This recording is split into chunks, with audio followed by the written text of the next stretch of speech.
Hello students, आज हम class 12th का चैप्टर कोऑर्डिनेशन कंपाउंड पढ़ने वाले हैं। ये chapter exam point of view से बहुत ही हैवी वेटेज का है और अगर हम डिफ़िकल्टी लेवल के अकॉर्डिंग बोलो तो इसको इजी चैप्टर में काउंट किया जाता है। ठीक है, ये बहुत इजी चैप्टर होता है। तो अगर हम बात करें कोऑर्डिनेशन कंपाउंड होते क्या हैं, ठीक है, तो कोऑर्डिनेशन कंपाउंड जो होते हैं वो ऐसे कंपाउंड होते हैं जिसमें क्या होता है, एक सेंट्रल मेटल एटम होता है और इसके पास क्या होते हैं, वैकेंट ऑर्बिटल्स होते हैं और इसके पास क्या होता है, लीगेंड्स आते हैं। ठीक है, लीगेंड, वो लीगेंड क्या करते हैं, लीगेंड के पास क्या होते हैं, लोन पेयर होते हैं और ये उन लोन पेयर को, लीगेंड जो है, सेंट्रल मेटल एटम को डोनेट करते हैं। ठीक है, और एक कोऑर्डिनेट बॉन्ड बनाते हैं। क्या बनाते हैं?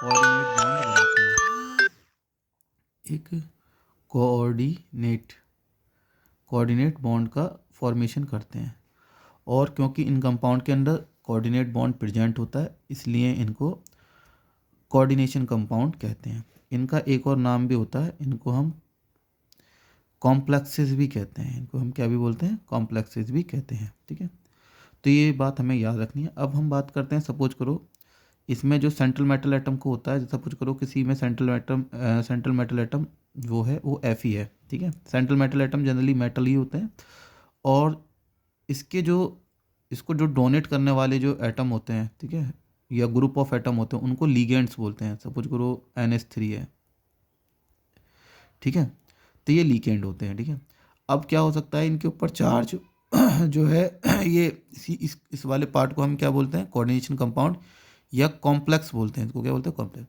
अब इसके पास क्या है, तीन कंडीशन हो सकती है इसके पास, जो है ये जो कॉम्प्लेक्स है, ठीक है, इसके ऊपर कोई चार्ज नहीं हो सकता, तो इसे जस्ट हम क्या बोलेंगे, कॉम्प्लेक्स कंपाउंड बोलेंगे। क्या बोलेंगे, कॉम्प्लेक्स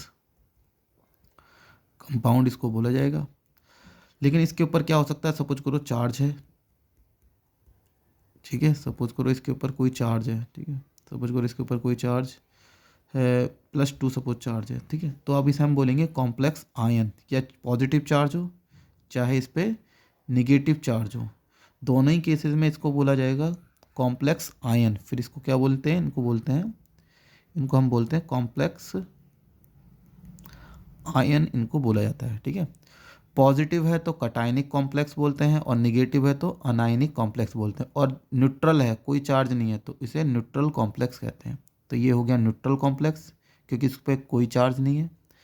ये हो गया पॉजिटिव कॉम्प्लेक्स क्योंकि इस पर पॉजिटिव कॉम्प्लेक्स को कैटायनिक कॉम्प्लेक्स बोलते हैं और इस पर निगेटिव चार्ज है तो इसे हम बोलते हैं अनायनिक कॉम्प्लेक्स।